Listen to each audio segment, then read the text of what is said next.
ይህን እበቀላለሁ ብሎ ያረገው ነገር በጣም ነበረ የሚያሳፍረው። ዛሬም እኔ የሩታ ወንድም ነኝ ብሏል ኤፍሬም ማለት ነው። እና በ6 ወር ውስጥ ሄዶ እንዴት ቀለበት ያደርጋል? ብዙ ሰዎች ሴት እንደሚወድ ሴተኛ እንደሆነ እየነገሩኝ ነው ብሏል ማለት ነው ኤፍሬም ማለት ነው። ያው ሰምታችኋል። እመኑኝ አቤል ነው ሄርሜላን ወደ አብርሽ ህይወት ያመጣው። የሚያፋታቸውም የሚያጣላቸውም አቤል ነው ማለት ነው። ታያላችሁ ደግሞ እውነት ሄርሜላና አብርሽ አብረው አይቀጥሉም። ለምን እንደሆነ ታውቃላችሁ?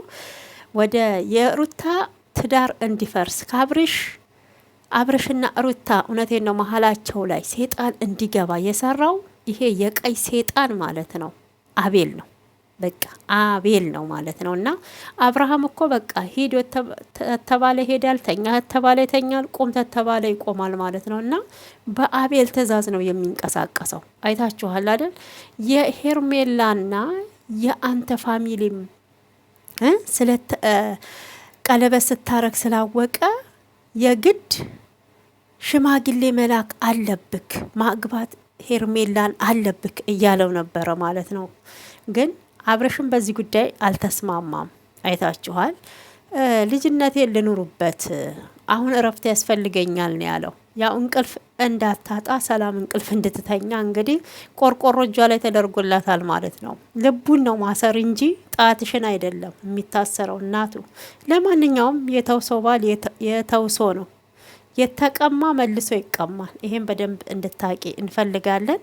እውነት እኔ ዛሬ ኤፍሬም በጣም ነው ያኮራከን፣ አኩርተክናል።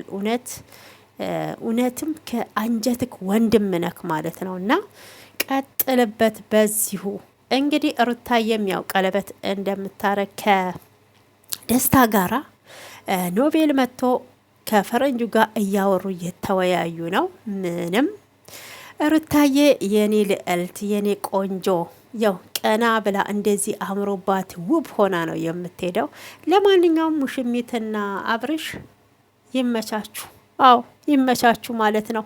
እንደዚህ ተዋርደክ ማለት ነው። እውነት ተዋርደክ። ይሄ መዋረድ ነው፣ መዋረድ ነው።